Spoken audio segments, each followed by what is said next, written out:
이렇게 한번 인사할까요? 당신은 주님 한 분만으로 충분히 행복한 사람입니다. 우리 한번 이렇게, 너무 깁니까? 안 기시죠? 안 길죠? 네. 네. 그렇습니다. 주님 한 분만으로 우리는 충분히 행복한 사람들입니다. 네. 소요리 문답 계속하고 있습니다. 24문인데요. 이렇게 되어 있습니다. 그리스도께서 어떻게 선지자의 직분을 행하십니까? 여기에 대해서요, 그리스도께서는 우리를 구원하고자 하신 하나님의 뜻을 그의 말씀과 성령으로 우리에게 나타내심으로 선지자의 직분을 행하십니다. 네, 이런 내용입니다. 여러분, 예수 그리스도, 우리가 그렇게 부르는데요, 여러분, 예수의 뜻을 아시죠? 예수는 그 예수님의 고유 이름이잖아요. 처음에 가브리엘 천사가 그 요셉에게, 마리아에게 성령의 능력으로 예수님이 잉태됐음을 알릴 때, 그때 그 이름을 예수로 하라, 그렇게 이름을 지어줬죠. 거기에 따라서 예수님에게 예수라는 이름을 지어줬는데요, 그 의미가 뭡니까? 구원자라는 의미죠. 예수와 구원이라는 의미입니다. 거기 그렇게 돼 있어요. 그 마태복음 1장 21절에 아들을 낳으리니 이름을 예수라 하라. 이는 그가 자기 백성을 그들의 죄에서 구원할 자이심이라 하니라. 네, 예수, 구원자, 그런 의미입니다. 그리스도는요, 그리스도는 직책이죠. 예수가 그분의 이름이라면, 고유한 이름이라면 그리스도는 직책입니다.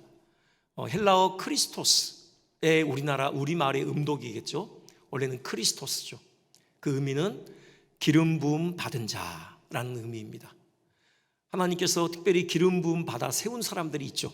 하나님의 특별한 목적을 위해서 따로 구별한 사람들입니다. 이게 이제 히브리어로 같은 내용을 담고 있는 단어가 있죠. 마시아흐, 우리가 알고 있는 메시아입니다. 히브리어 메시아와 이 헬라어 그리스도의 같은 의미입니다. 기름 부음 받은 자. 여러분, 구약 역사를 통해서 어떤 사람을 기름 부어 특별하게 세웠는지 우리는 알고 있습니다. 왕이었고요, 선지자였고 제사장이었습니다.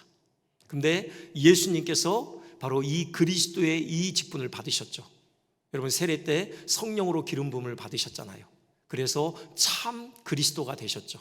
이제 예수님 이후에는 더 이상 그리스도가 없어요. 예수님께서 온전하신 그리스도이신 것이죠. 그 한 인격에 이 삼중직이 다 포함되어 있습니다. 예수님은 우리의 선지자이시고요, 우리의 제사장이시고 우리의 왕이신 것이죠. 그래서 한번 하나씩 한번 또 생각을 해보겠습니다. 오늘은 선지자 되신 예수 그리스도, 그분이 우리에게 어떤 의미가 있는지에 대해서 한번 생각을 하겠는데요. 여러분, 선지자가 하는 일이 뭡니까?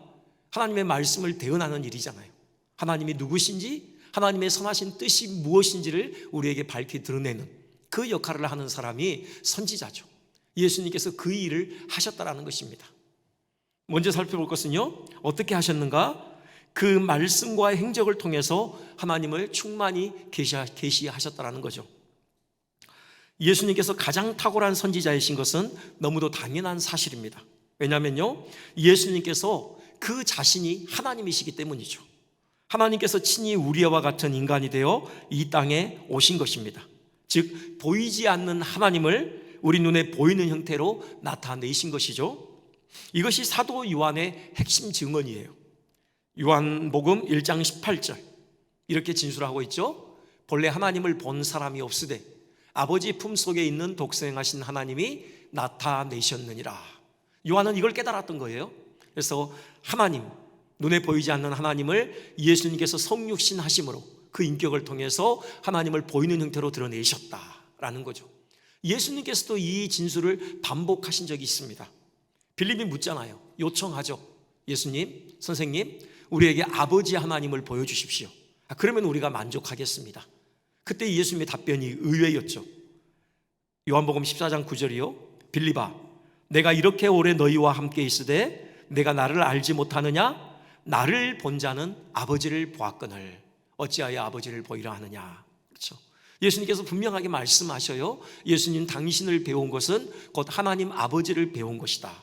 곧 그분의 인격을 통해서, 그분의 말씀과 그분의 행적을 통해서 하나님이 누구신지가 단지 우리 귀로만이 아니라 우리 눈으로 볼 수 있도록 은혜를 베푸셨다라는 것이죠. 한번 구체적인 예를 한 두 가지만 생각을 해보겠습니다. 하나님께서 어떻게 사랑이신지 그분의 행적을 통해서 우리에게 분명하게 드러내셔요. 복음서에 많은 사건들이 있지만요, 여러분, 난성 과부의 아들을 살린 사건 있잖아요. 한번 생각을 해봅시다. 난성에 들어가시는데요, 장례 행렬을 마주하셨죠. 한눈에 봐도 어떤 상황인지 알 수 있었을 거예요. 그 관에 누워있는 이는 젊은 청년이었고요, 지금 그 관을 뒤따라서 슬피 울면서 여러 사람의 부축을 받으면서 한 걸음 한 걸음 떼놓고 있는 그 여인, 바로 과부이면서 그 청년의 어머니였겠죠. 그러니 이 여인의 생애 전부라고 할 수 있는 아들을 잃어버린 그 좌절에 맞닥뜨린 것이죠. 예수님께서 어떻게 하십니까? 당연히 그 청년을 살려주셔요.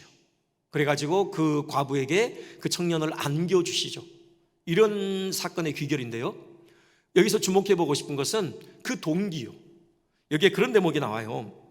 누가복음 7장 13절 보면요, 주께서 과부를 보시고 불쌍히 여기사 울지 말라 이렇게 말씀하시거든요. 이렇게 해서 시작돼요, 이 사건이.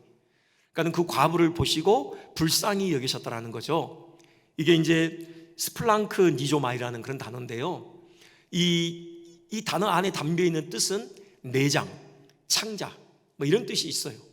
그러니까는 이 불쌍히 여기다라는 것은 그 함께 고통하다 그런 의미잖아요. 그 컴패션, 함께 고통하다, 그 여인의 슬픔에 공감하다, 이제 이런 의미인데, 그게 그냥 가식이 아니었다라는 거죠. 정말 저 내장 깊은 곳으로부터, 저 창자 깊은 곳으로부터 끌어오르는 어떤 그런 연민, 슬픔, 아픔으로 함께 아파하셨다, 그런 의미고요. 또 창자라고 했기 때문에 그 아픔의 정도가 어느 정도냐, 창자가 끊어지는 것 같은, 우리가 보통 애 끓는다고 하잖아요. 어떤 애간장이 녹는 것 같은 그런 아픔으로 아파하셨다, 그런 의미예요. 과부를 보시면서 불쌍히 여기셨다, 그 여인의 슬픔에 내면 깊은 곳으로부터 공감하셨고요, 그 여인이 느끼는 그 창자가 끊어지는 듯한 그 아픔, 예수님께서도 함께 느끼셨다는 거죠. 그래서 울지 말라고 위로하시고요, 단지 말뿐인 위로가 아니라 실제로 그 청년을 살려내셔서 그 품에 안기심으로 참된 위로를 선사하시는 거죠. 예수님의 이 사역의 모습을 우리는 보면서 우리를 향하신 하나님의 사랑, 우리를 향하신 하나님의 그 선하신 마음, 우리는 충분히 헤아릴 수 있어요. 단지 귀로만 듣는 것이 아니라 우리 눈으로 우리는 그 하나님의 사랑의 어떠함을 또 우리의 온 마음으로 느낄 수 있는 그런 대목인 것이죠. 하나님 그렇게 우리를 사랑하십니다. 우리의 아픔에 하나님 그렇게 공감하셔요. 여러분, 정말 창자가 끊어지는 듯한 그런 아픔 겪고 계십니까? 하나님 모른 채 하지 않으셔요. 하나님도 우리처럼 창자가 끊어지는 듯한 그런 아픔으로 함께 아파하십니다. 여러분, 그 하나님을 우리 신뢰했으면 좋겠습니다. 하나님의 사랑뿐만이 아니라요, 하나님의 공의에 대해서도 또 예수님의 행적을 통해서 우리는 분명하게 목도하게 돼요. 성전을 정결하게 하신 사건, 여러분, 거기에 표현된 그 단어들을 보면은 평소에 예수님의 우리가 그려보는 그 온화한 모습과는 전혀 상반된 아주 과격한 그런 표현들이 사용되고 있잖아요. 요한복음 2장 15절이요, 노끈으로 채찍을 만드사 양이나 소를 다 성전에서 내쫓으시고 돈 바꾸는 사람들의 돈을 쏟으시며 상을 엎으시고. 예수님의 얼굴에는 분노가 서려 있는 것이죠. 거칠게 숨을 몰아내시면서 채찍으로 짐승들을 몰아 성전 밖으로 내쫓으시는 것입니다. 동전으로 가득 차 있는 꽤나 묵직한 동전통을 들어서는 그대로 바닥에 내동댕이 치시는 것이죠. 쨍그랑하는 시끄러운 소리와 함께 동전들이 바닥에 마구 흩어집니다. 환전상들이 앉아있던 책상 그대로 뒤집어 엎어버리시죠. 그러면서 외치십니다. 너희가 아버지의 집으로 장사하는 집을 만들지 말라. 만민이 기도하는 집을 강도의 소굴을 만들 수가 있느냐. 호통을 치셔요. 그러니까 이 모습을 보면서 우리는 죄에 대해서, 사람들 안에 그 자리하고 있는 그 완고한 죄에 대해서는 결코 애누리가 없으신, 결코 단호하게 대응하시는 그 하나님의 어떤 공의의 속성을 우리는 거기서 발견하게 되어져요. 하나님 우리를 용서하시는 분이시지만, 하지만 죄의 그 자체에 대해서만큼은 단호하게 대응하시죠. 단호하게 배척하십니다. 이게 하나님의 공의예요. 하나님의 사랑과 공의가 예수님의 말씀과 행적 가운데 너무나도 충분하게 드러나고 있어요. 물론 가장 하나님의 공의와 사랑을 분명하게 드러낸 사건, 우리가 알고 있죠? 여러분, 그 장소가 어디입니까? 예수님께서 십자가에 달리신 그 갈보리 언덕이죠. 그렇죠?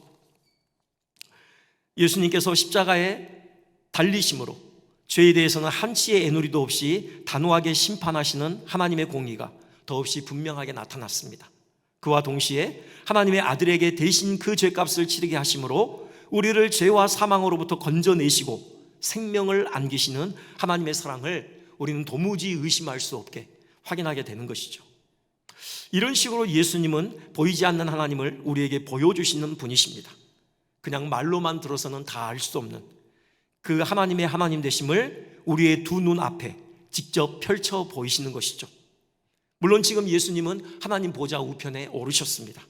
더 이상 우리 눈앞에 보이지 않아요. 하지만 지금도 예수님께서는 우리의 선지자로서의 직무를 감당하고 계십니다. 어떻게 해요? 바로 성경을 통해서요. 성경을 통해서 지금도 우리에게 하나님이 누구신지를 보여주고 계시죠. 이 땅에서 행하셨던 그 예수님의 말씀과 행적들이 고스란히 성경에 담아 있는 것입니다. 그래서 오늘 우리 손에 들려주신 것이죠. 우리는 언제든 성경을 펴서 예수님의 말씀과 행적을 통해 하나님께서 누구신지를 보고 들을 수 있는 것입니다. 물론 예수님께서 이 일을 효과적으로 감당하도록 또한 성령을 보내주셨죠.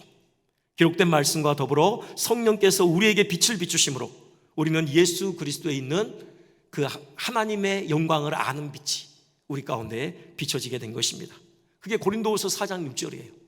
우리 한번 같이 한번 봉독해 볼까요? 자, 시작. 어두운 데에 빛이 비치라 말씀하셨던 그 하나님께서 예수 그리스도의 얼굴에 있는 하나님의 영광을 아는 빛을 우리 마음에 비추셨느니라. 아멘. 성경과 더불어 성령께서 우리 가운데 그 하나님의 영광을 아는 빛을 비추신다라는 것입니다. 여러분, 하나님을 아는 것, 이 지식이야말로 최고로 보배롭고 고상한 지식이죠. 이것이야말로 우리의 생명이에요. 여러분, 오늘도 말씀을 펴들고 말씀과 더불어 역사하시는 성령의 조명하심을 통해 하나님을 보다 깊이 아는 그 은혜를 누리시는 우리 모두 되시기를 주님의 이름으로 축원드립니다. 두 번째, 예수님께 선지자 되심이 우리에게 어떤 의미가 있는가? 우리 안에서 하나님의 뜻이 이루어지도록 능력으로 역사하셔요. 예수님께서 우리의 선지자 되심의 중요한 유익은 단지 하나님의 뜻을 가르치시는 데서 그치지 않습니다. 예수님께서 선지자로서 율법의 근본 뜻을 분명히 밝히셨죠. 수차 말씀드렸습니다. 십계명 강해를 통해서요, 원래 십계명을 내실 때 하나님의 마음에 담고 계셨던 그 근본 의도가 무엇인지 분명하게 밝히셨어요. 살인하지 말라, 간음하지 말라. 우리 마음의 동기에서부터 우리가 어떻게 거룩해야 되는지, 그것이 우리를 향한 하나님의 그 열망인 것을 예수님 분명하게 가르치셨습니다. 이웃을 사랑하라는 말씀도 그렇죠. 이미 레위기에요, 내 이웃을 내 몸과 같이 사랑하라 있어요. 근데 예수님께서 그 계명을 우리에게 말씀하시면서 새 계명을 너희에게 주노니 그렇게 말씀하시죠. 새 계명. 왜 새 계명입니까? 그 사랑의 수준, 질이 달라진 거죠.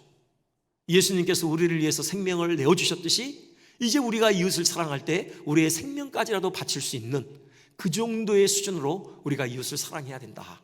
그렇기 때문에 이웃사랑은 이제 너희들에게는 새로운 계명이다. 이렇게 원래 하나님이 우리에게 계명을 주실 때 원래 하나님이 우리를 향하여 가지고 계시는 그 염원, 그것을 분명하게 드러내셨어요. 근데 이렇게만 하고 예수님이 끝나셨다. 여러분, 그러면요, 우리는 소망이 없어요. 예수님께서 우리의 선지자 되심이요, 사실 아무런 의미가 없습니다. 우리 경험하잖아요. 단지 안다고 해서 그 아는 것으로 우리의 삶의 문제가 해결되지 않아요. 아는 것에서 그쳐서는 안 되고요, 그 알미 실제로 우리의 손과 발의 행실로 이어지도록 하나님의 은혜가 우리에게 공급되어야 해요. 여러분, 구약의 선지자들 보세요. 수많은 선지자들이 이스라엘 백성에게 하나님의 말씀을 대언했습니다. 그들이 소리쳐 회개하라고 외쳤죠. 그들이 서 있는 그 제약된 삶의 길을 벗어나서 하나님께로 돌이키라고 목청껏 외쳤어요. 하나님의 선하신 뜻이 무엇인지 그들에게 힘있게 증거했고요, 너희들이 하나님의 말씀대로 순종할 때 너희들에게 복과 평강의 길이 열릴 거라고 그렇게 외쳤어요. 그런데 그 결과가 뭡니까? 결국은 이스라엘의 실패죠. 그 큰 외침, 그 간절한 외침, 이스라엘 백성들의 귀에 들리지 않는 거예요. 설사 들었다 하더라도, 그래서 그들이 회개했다 하더라도 그 회개는 표면적인 회개에 그치고 말았던 거죠.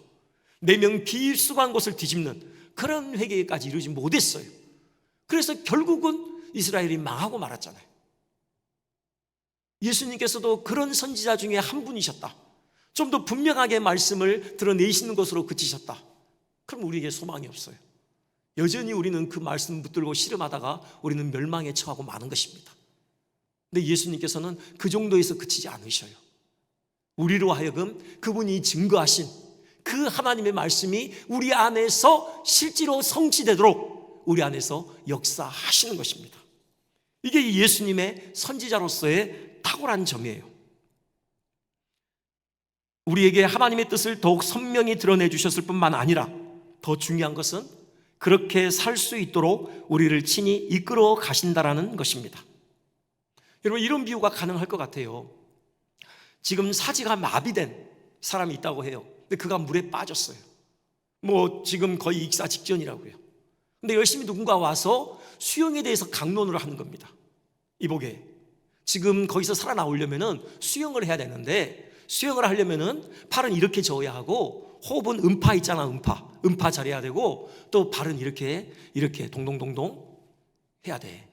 아무리 가르쳐줘도요, 그 사람에게는 그 가르침이 아무런 의미가 없는 거예요.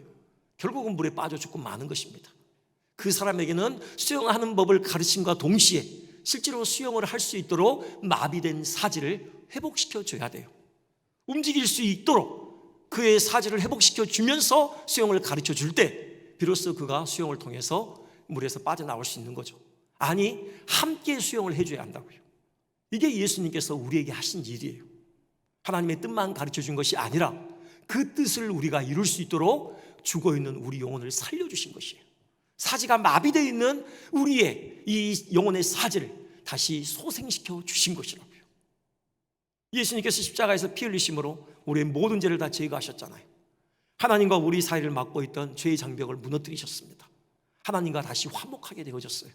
우리 안에 더 이상 하나님이 원수가 아니라 하나님을 사랑하는 마음이 샘솟도록 하셨어요.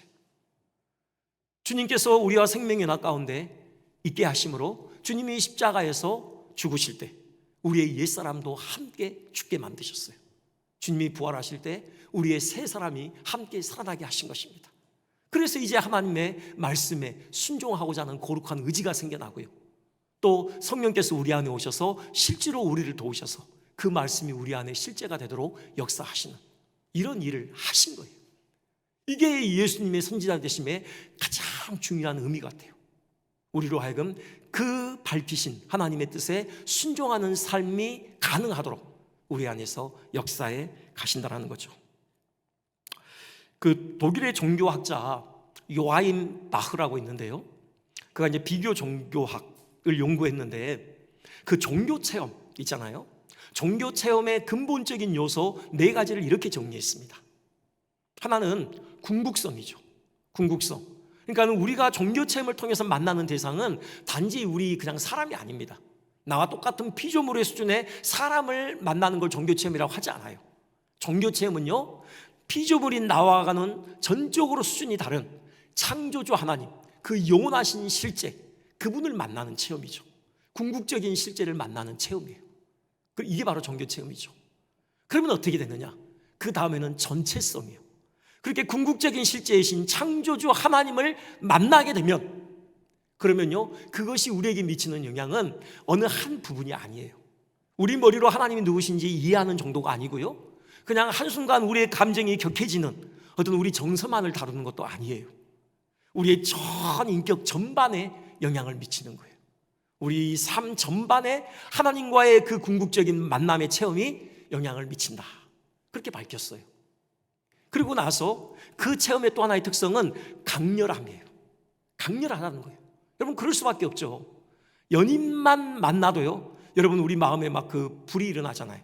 여러분, 강렬한 그런 어떤 그 인상이 있잖아요. 헤어질 때 그 마음에 행복함이 있고요, 또 만나고 싶고.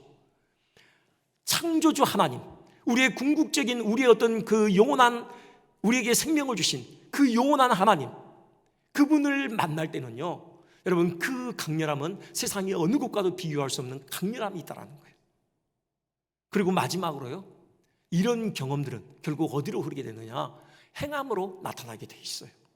여러분, 그 궁극적인 실제를 만나는 궁극적인 경험, 그리고 그것이 우리의 삶 전반에 우리의 인격 전체에 영향을 미치고 가장 강렬한 어떤 그런 경험을 우리에게 안기죠. 그렇게 되면요, 반드시 그것은 행동으로 따라오게 돼 있어요. 여러분, 정말 하나님을 만난 사람은요, 삶이 변하게 돼 있습니다. 정말 그렇잖아요. 여러분, 그 하나님 여러분 만나셨습니까? 그리고 그 하나님 더 깊이 만나기를 간절히 사모하십니까? 여러분, 우리 안에 해결되지 않는 문제들, 알지만 이것이 우리의 삶으로 옮겨지지 않는 문제들, 그토록 변하고 싶지만 변치 않는 우리의 그 완악한 모습, 여러분, 그것이 어떻게 바뀌냐고요?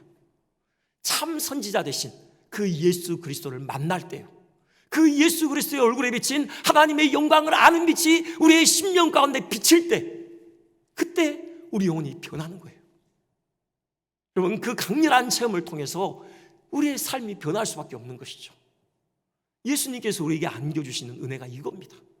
선지자로서 여러분, 그 예수님을 더 깊이 경험했으면 좋겠고, 그 예수님과의 신령한 교통을 통하여서 주님 주시는 그 실질적인 은혜가 우리의 삶에 가득 흘렀으면 좋겠습니다.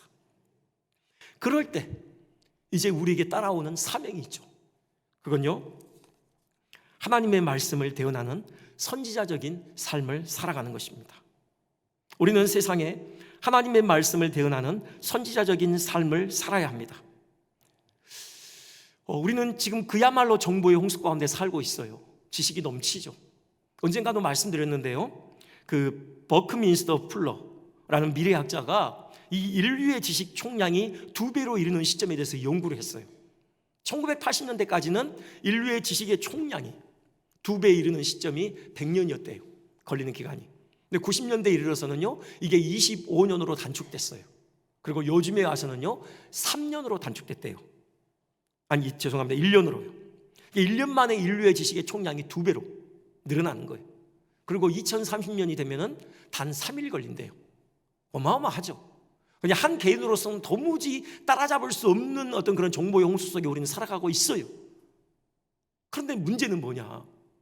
그 많은 정보 중에, 그 많은 지식 중에요, 정말 우리의 삶에 진정한 의미를 안기고 우리에게 참 만족과 생명을 안기는 그 진리의 지식이 과연 있느냐, 그거예요. 사람들은 그 진리의 지식을 진정으로 접하고 있느냐, 그겁니다. 여러분, 사람들은 영적인 그 진리를 갈망해요. 그 많은 지식의 홍수 사이에 둘려 있으면서도요, 끊임없이 그 해결되지 않는 어떤 그런 영적인 갈망을 가지고 있어요. 진정으로 우리의 삶에 의미를 부여하는 그 진리, 그 진리를 만나기를 소망하죠. 그 한 예가 뭐냐면요, 그 티베트의 그 망명 그 왕국인가요? 거기를 세웠던 그 달라이 라마 그 지도자. 뭐 요즘에는 한 소년 때문에 좀 구설수에 오르긴 했지만, 그래도 해마다 그 세계적으로 가장 영향력을 미친 정신적인 지도자 하면요, 로마 교황과 더불어서 1, 2위를 이게 서로 주고받잖아요. 그 정도로 영향력이 있는 존재인데요, 한 목사님께서 그분이 스위스에 계실 때, 그분이 그 달라이 라마가 스위스를 방문했대요. 그때의 경험을 얘기해 주시는데요, 그 스위스 제네바시에 생피에르 성당이 있습니다. 그 성당에서 이제 주일 아침에 설법을 했어요. 근데 그 설법을 듣기 위해서 모인 제네바 시민의 수가요, 자그만치 5천 명이에요. 이게 놀라운 것은 당시 제네바 시민의 수가 18만 명이에요. 18만 명 중에 5천 명이 그 생피에르 성당에 그 달라이 라마의 설법을 듣기 위해서 모였어요.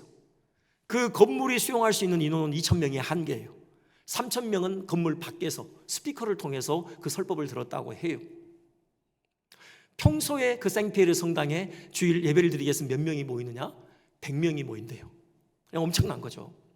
그리고요, 그 사건을 언론에서 다룰 때 이렇게 헤드라인을 잡았어요. 500년 전에 그 유명한 종교교육자 존 칼빈이 거기서 예배했거든요. 거기서 설교했습니다. 존 칼빈의 설교를 들으러 온 사람보다 훨씬 더 많은 사람이 모였다. 이렇게 헤드라인을 잡았어요. 스위스 일정을 마치고요, 미국 뉴욕으로 날아갔대요. 가서 이제 뉴욕에서 센트럴 파크에서 또 설법을 또 이렇게 행했는데요, 그때 그 설법을 듣기 위해서 모인 뉴욕 시민의 수가 4만 명이랍니다. 근데 이게 또 놀라운 것은 이 달라이 라마는 어떤 뭐 조직원들을 데리고 다니지 않아요. 그러니까는 막 우리 보통 동원하잖아요. 무슨 집회 있으면 막 동원시키잖아요. 막 버스 대절하고 막 이러잖아요. 이런 조직이 없어요.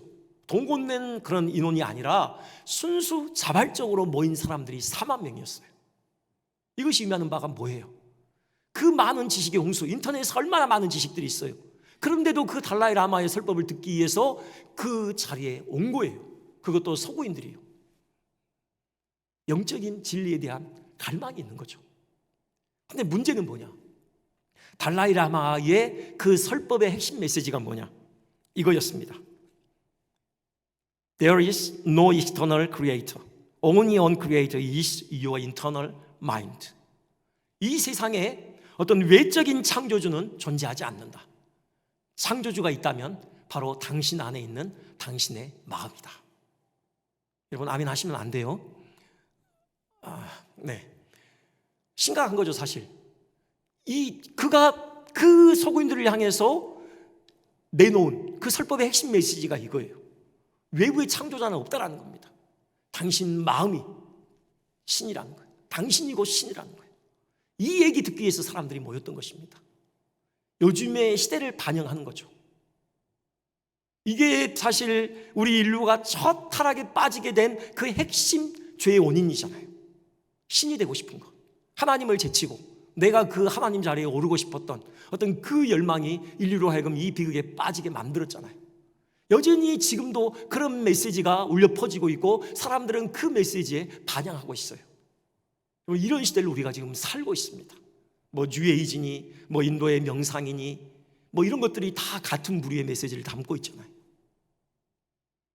뭐 너 자신을 사랑하라 부터 시작해서요, 다 이런 것들. 우리는 이 땅에 하나님이 우리를 선지자적인 삶을 살라고 세우셨습니다. 여러분, 우리는 진리를 가지고 있잖아요. 참 선지자 되시는 그 예수님께서 우리에게 진리를 안겨주셨잖아요. 그 예수 그리스도의 얼굴에 있는 하나님의 영광을 아는 빛을 우리 마음에 비춰주셨잖아요. 여러분, 우리로 하여금 그 은혜를 주신 중요한 이유는 바로 이 진리를 몰라 헤매고 있는, 방황하고 있는 이 세상에 그 진리의 빛을 비추려 하는 하나님의 영혼이 담겨 있는 거죠. 아무리 나를 신이라고 외쳐봤자요, 거기에는 참 인생의 의미를 발견할 수 없습니다. 진정으로 찾고자 하는 인생에 만족이 없어요. 아담이 우리에게 보여주잖아요. 아담이 자기가 신이 되고자 했을 때 정말 그가 구고하던 그 행복을 그가 누렸습니까? 아니라고요. 그냥 비천에 빠질 뿐인 것이죠. 여러분, 우리가 소중한 존재인 이유예요. 우리가 이 땅을 살아가는 데 있어서 우리 그리스도인이 얼마나 중요한 존재인가를 분명하게 밝혀주고 있는 거예요. 우리에게는 이 진리가 있잖아요. 오직 예수 그리스도만이 우리의 참 구주이시고 우리의 진정한 진리를 증거하시는 선지자라는 그 사실, 우리는 알고 있어요. 우리는 이 일을 증거해야 됩니다. 우리가 신이 아니라 오직 하나님만이 우리의 창조주이시고 우리는 그 앞에 범죄한 어쩔 수 없는 죄인이라는 사실을 우리는 분명하게 선포해야 하는 것이에요. 우리 힘으로는 도무지 구원으로 얻을 수 없는 얼마나 비천한 지경에 빠져 있는지 우리 자신을 적나라하게 볼 수 있는 그런 빛을 비춰야 하는 것이죠. 그리고 다시 말씀드리지만 오직 예수 그리스도만이 우리의 진정한 생명이시요 구원주이시요 참 진리이심을 선포해야 하는 것입니다. 여러분, 이러기 위해서 우리가 늘 명심해야 될 것, 말씀을 왜곡하지 말아야 돼요. 사도 바울이 고린도후서에서 이런 고백을 합니다. 2장 17절인데요. 우리는 수많은 사람들처럼 하나님의 말씀을 혼잡하게 하지 아니하고 곧 순전함으로 하나님께 받은 것 같이 하나님 앞에서와 그리스도 안에서 말하노라 돼 있어요. 그러니까 많은 사람들이요, 하나님의 말씀을 전하는 사람이나 하나님의 말씀을 듣는 사람이나 말씀을 혼잡하게 한대요. 근데 사도 바울과 그의 동료들만큼은 비록 소수일망정 하나님의 말씀을 혼잡하게 하지 않고 순전함으로 참 선지자이신 그리스도께 주신 그 말씀 그대로를 선포했다는 겁니다. 여러분, 이것이 우리가 이 땅에서 선지자적인 삶을 사는 데 있어서 정말 중요한 점이에요. 말씀을 왜곡하지 말아야 돼요. 여기 혼잡하게 하다, 이것이 가지고 있는 그 헬라어 원어의 뜻이 행상이에요. 행상. 행상. 그러니까는 이렇게 그 짐을 지고 다니면서 물건을 파는 그런 보부상들 있잖아요. 행상과 그 붙박이 점포를 가지고 있는 상인들과의 차이가 있죠. 붙박이 점포, 아무리 작은 점포라고 하더라도요, 이 상인들은 물건을 가지고 장난을 치지 않아요. 불량품을 팔지 않아요. 이유를 여러분 아시죠? 불량품을 팔면은 당장은 이익을 보는 것 같지만 나중에는 손해를 봐요. 왜요? 주변의 이웃들이 그의 평생 고객이기 때문에요. 행상은 다르죠. 행상은 지금 만난 그 고객을 앞으로 또 만나리라는 보장이 없어요. 그러니까 물건 가지고 장난을 치는 겁니다. 불량품을 팔아요. 포도주 한 병 사가지고 물 타가지고 2병 만들어서 판다고요. 그런 뜻을 가지고 있는 단어라고 합니다. 하나님의 말씀에 불순물을 집어넣어서는 안 돼요. 아무리 사람들이 듣고 싶은 그 메시지가 있다고 해도 하나님의 말씀과 벗어난 것이라면 우리는 멈춰야 돼요. 왜곡하지 말고 불순물을 섞지 말고 순전하게 우리는 하나님의 말씀을 선포해야 하는 것이죠. 한 가지만 더 말씀드리고 말씀을 마치겠는데요, 그와 더불어서 우리가 말씀에 순종하는 삶을 살아야죠. 말로만 선포하는 게 아니라 예수님께서 그러셨던 것처럼 우리가 그 말씀에 오롯이 순종하는 삶이 뒷받침될 때 우리의 말씀에 권위가 실리는 거죠. 어떤 목사님이 그 얘기를 하는데 정말 깊이 감동이 왔습니다. 여러분, 그 4가지 밭 있잖아요. 말씀의 씨앗을 뿌리는 그 비유. 길가, 돌밭, 그 다음에 가시밭, 옥토가 있었죠. 길가, 돌밭, 가시밭, 그 뿌렸지만 그 씨는 열매를 맺지 못했습니다. 옥토만 30배, 60배, 100배 열매가 맺혔어요. 여러분, 옥토가 30배, 60배, 100배의 결실을 맺은 이유가 뭐예요? 그건요, 자기 깨어짐에 그 과정이 있었기 때문이죠. 옥토도 처음부터 옥토는 아니었을 거라고요. 단단한 그런 흙이었겠죠. 괭이를 가져와서요, 거침없이 그것을 이렇게 뒤집어 엎는 겁니다. 그러다 보면 그 가시넝쿨 있잖아요, 그걸 뿌리채 뽑아내는 그 상실의 아픔을 겪었다고요. 돌들, 크고 작은 돌들 다 걸러냈고요. 그 다음에 아직도 단단하게 굳어있는 흙덩어리가 있으면은 호미로 그것들을 쪼개서 부드럽게 만드는 이 깨어짐의 과정이 있었기 때문에 비로소 옥토가 될 수 있었고, 그래서 하나님의 말씀의 씨앗이 그의 삶의 열매로 그렇게 결실할 수 있었던 것이죠. 여러분, 이 땅에서 참 선지자 되신 그 예수님을 만난 자들로, 그 예수님의 그 진리의 빛을 비추임을 받은 자들로 우리 이 땅에서 선지자적인 사명을 감당했으면 좋겠습니다. 하나님의 말씀을 왜곡하지 말고요, 또 왜곡하지 말고 그 하나님의 말씀에 오롯이 순종하고요, 그러기 위해서 그 말씀 앞에 우리 자신을 깨뜨리는 그런 삶을 통해서 힘있게 세상의 참 진리가 무엇인지를 증거하는 그런 복된 삶 모두가 살아가시기를 주님의 이름으로 축원드립니다.